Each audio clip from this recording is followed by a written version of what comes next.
Alright, going to do somewhat of an update. Going to do this quick because I was told by some people who are trained to lecture and instruct people that they were told that you must convey the information within 2 minutes in a concise manner, or people shut their brains off and don't listen to anything you're saying. And to me, that's problematic because a lot of things I explain cannot be thoroughly explained in 2 minutes. Okay, and that's why I get a lot of problems when I tell people, when I get all these emails and questions and things, watch the damn video and pay attention. Okay, but they don't.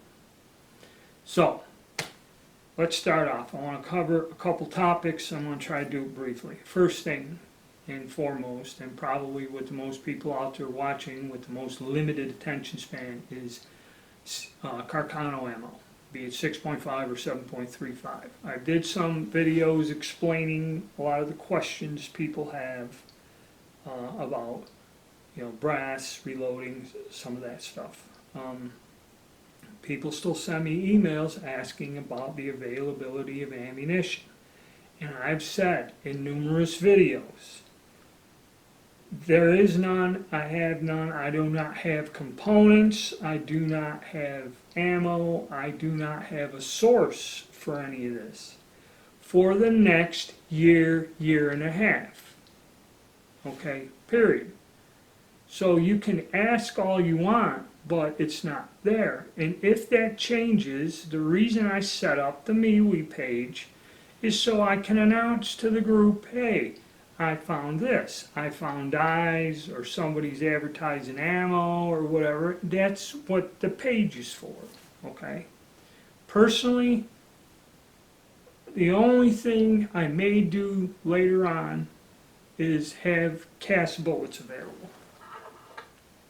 Okay, and just the bullets, not ammo. Cast bullet, this is a great load, works well. Some people have asked. But the problem with that is, a lot of people say I want too much for them, which yeah, I go through all the time and trouble to make them, you're going to pay me, and the gas checks do add more to the cost. I've had people go, well, can't you make them without the gas checks? Well, no, either, and if you think it's too high, then just forget it and go find your stuff somewhere else, okay? I don't have time to bicker over this nonsense, but that's going to be it. You are going to have trouble finding ammo, and the way the situation is, okay, realistically, everything is sold out. There are a ton of back orders. Okay, so how the system works normally is they took back orders for like a year, year and a half. What does that mean, a back order? Well, what it means is the distributors have ordered, if the ammunition company produces everything 24 hours a day, 7 days a week, for the next year and a half, everything they make has already been sold. Okay, so that's why this shortage is probably going to last a while, and people are going to nail you on prices, and that's it. So that's all I can do. So please don't send me an email going, do you have any ammo, whatever, because no, I don't. Okay. I mean, listen to the video. That's why I make them. All right? Go to the page. If anything changes, I'll post it on the page. That way it's simple. Okay? An instant. Read the post. So, we'll talk about the chats. Live chats are working well. Got a lot of interest. Answered a lot of questions. It's kind of being overwhelmed to the point where I have to have kind of like a guest come and help me sort things out. And in the future, I'm going to try to limit the chats to an hour. I mean, I know my buddies there, they'll go on 3-4 hours on a chat. It's kind of hard for me to maintain that, but we'll see.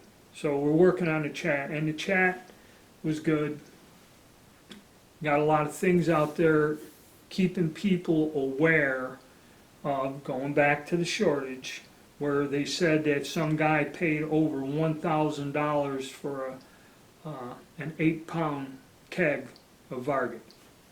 Okay, that's insane. All right, but if that's the only powder you use and you want to shoot the rest of this year and you have no powder or primers, you're going to get screwed. So the chats help in us keep an update on situations around, and everyone gets to put their input in, so that's one good thing. I still got to figure out how to get the comments to run on there. Okay, next big thing.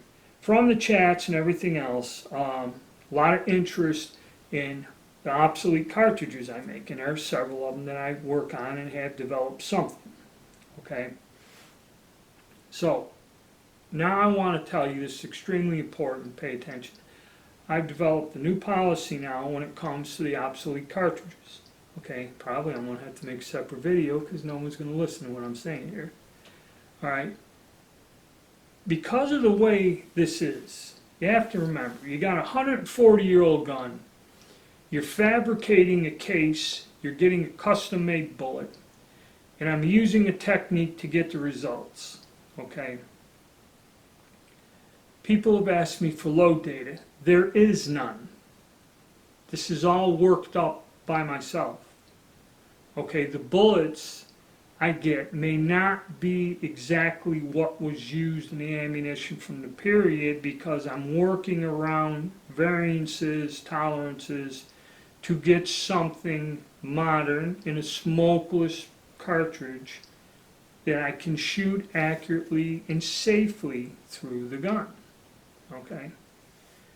All of this is just created in my head. Some of it I've taken different techniques and studied. We'll go with this one. 43 Swiss. Okay? Years of figuring out how to do this. Okay, and well over $1,000 in tools, things, costs, whatever, spent making this round. This one I perfected, and also this one was where I made the mistake that makes me change things. People wanted to know how to do it. When you reload these cartridges, reloading these cartridges is in a class or level way above anything else. It's more or less wildcatting. In other words, I'm coming up with ideas in my head from the information I've gathered over years and trying to fabricate something and finding tooling and techniques to do it. A lot of people, I had 5 people, oh, show me how to do it. I spent 6 months of my life putting together private instructional videos where I broke everything down in every minute detail to where we studied the cartridge, studied the cases, everything else, and did this. And in the end, I don't really believe any of these people, some of them may have, but did not pick up anything to do it. And the problem is you get what I call YouTube delusions. That's where, one of the individuals kept harassing me. Well, I seen this video where this guy did this. What's taking you so long to explain this? Why are you going on for hours about, And what the guy did is he took an 8mm label case, sawed it off, cleaned it up, fire formed it, come back, trimmed it again, put a primer in it, and then threw again a couple scoops of Pyrodex, because it is a black powder gun, and jammed some kind of bullet from a 44 Magnum, which was way undersized. And he didn't get the length right. He left a lot of details out, and then he sticks this half-assed cartridge in there and fires it at a hilt. And the gun went off, and the bullet come out the barrel. And he goes, hey, I succeeded. And he did it again. So I told the individual, if that's what you want to do, then contact the person that made the video and ask him all the questions. Okay? Don't come to me. I'm probably going to have to make a separate video on this because it's specific and it's extremely complicated and the reasons why I'm not doing it. But from now on, okay, do not look for me to make videos showing you how I make the cartridges. Okay? It's not going to happen anymore for liability reasons, and in fact, the plain basic fact is people do not understand what goes into doing this, and they take either bits, pieces, components, and then try to sort their own thing out or substitute in that, which this is, everyone looks at it like reloading a 38 special or a 243. You know, you got an off-the-shelf bullet that is specifically designed for most modern rifles because the manufacturing things are right there. So that bullet will work, and you just combine the bullet style and weight with an appropriate powder charge, which you can get a reloading manual that has a whole slew of things in there and many choices. This is not the way it works with the obsolete cartridges. There is no load data. A lot of this I'm guessing, and you have to judge yourself. Is this right? Is this wrong? Before you have a catastrophic accident. There's a lot of experimentation. There's a lot of tedious, slow work involved in it. And people just don't get it. They demand and they want it now. They want components now and all this other stuff, and I'm not going to do it. Okay? I may have something that I can guarantee available, and that's going to be it. Okay, but explanations, you ask me questions or whatever, no more. Okay, so that's, and I'll make a separate video on that. Okay. Now, well, I got you here. It's time. I just got a bunch of stuff. I did this once before and it had very disastrous results and really didn't do anything, so we're going to go about it a little bit different. I'm going to thin out my collection. Now how this works, basically I'll show you a couple things I'm thinking of lightening the load. Okay, I had this cut down Vetterli.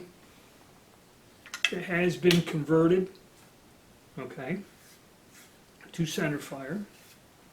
It is not a prime example, but I'm thinking of alleviating that. Now, what I'm going to do is go to the MeWe refugee camp, and there will be a link to it in the description box of this video.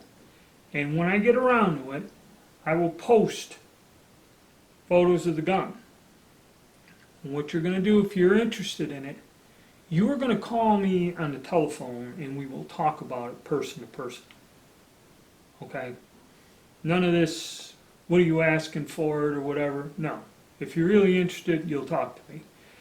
This is not going to be a price guide thing where people, you know, oh, what do you, and I may decide this is a bad idea and just quietly pull it all off and no longer discuss it.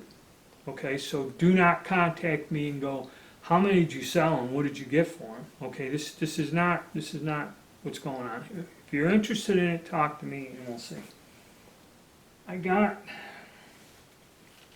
a really interesting 9124.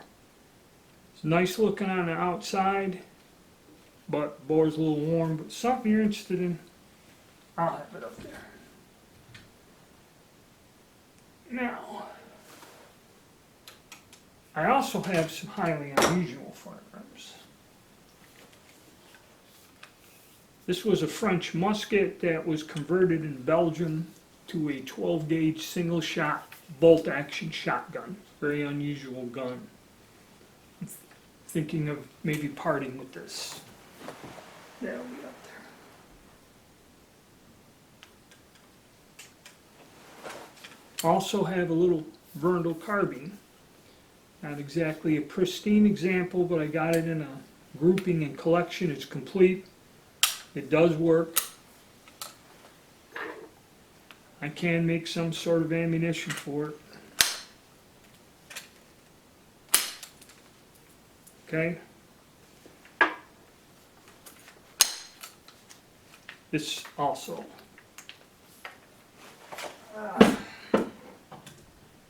A maybe, I might take this out and shoot it.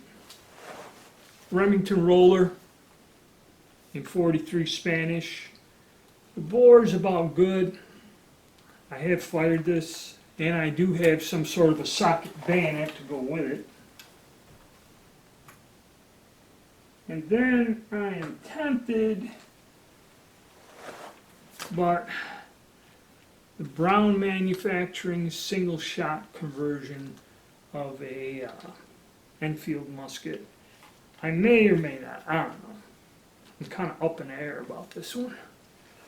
But for right now, that's what I'm thinking of, and it's going to be a slow process. Don't panic, don't freak out. You're going to talk to me about it, and only serious inquiries. I'm not going to screw around anymore. Now, on top of all of that, I am going to continue working on stuff. Now, that's where you go to the refugee camp, and I will post what I'm currently working on. Okay, I've already got some people I've talked to,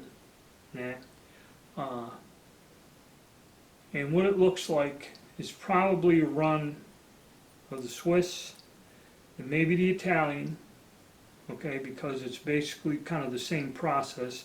I may get caught up, but I have to still cast bullets in that. I'm looking in, I've tried doing the nose sizing on this. I have to get another bullet mold. It's plain and simple. The cartridges that fit, these 8x50 Mannlichers, the cartridges that fit in the 1888, 1888, 90, the chambers are different. They will not work in the M95s. So this is what I'm trying to harp on you. Yes, I have a cartridge that works in one style gun, but there are other guns chambered in this round. If you got something specific for one type of gun and the length, like the cartridge length, you can go along with that. This will not work in the more common M95. So I cannot say that this cartridge is correct because it will not work in the more common gun, and everyone's going to look for it, and this is where dangers, problems all arise. Okay? So what I'm going to have to do is change this bullet. Whoever come up with this bullet design did it for an older gun, and it works well. But it will not work in the more common weapon. I need something that is 100% reliable in all the guns. And probably when I get it to work in the M95, it will detract from the accuracy in the older gun. But that's just the way it is. It would be highly irresponsible for me to make a cartridge that had the potential to be placed in something where it is not going to fit and could create a safety issue. Okay, so you guys see this problem? I have to sit down and put a lot of thought into this and redesign or re-go over my thing. Okay, so jumping up and down and demanding that, and probably once I redesign it for the M95, then that bullet should work in the Kropatschek rifle. Okay, but honestly, I'm kind of overwhelmed. Now, I'm not going to be angry and say I don't want the interest. It's just everybody wants it, and they want it immediately. And the problem is, it just doesn't work that way. Okay, the whole process doesn't work that way. Like somebody asked me in the chat, what is the most challenging cartridge you've developed? The thing is, the problem is the way this person worded the question and the way this person looks at it. It's like it's a challenge and I'm overcoming the challenge and I'm successful. That's not how I look at it. I look at it as a problem and I solve the problem from one caliber to the next. I solved the problem with the 43 Swiss. to where I have a universal cartridge that'll work in any rifle.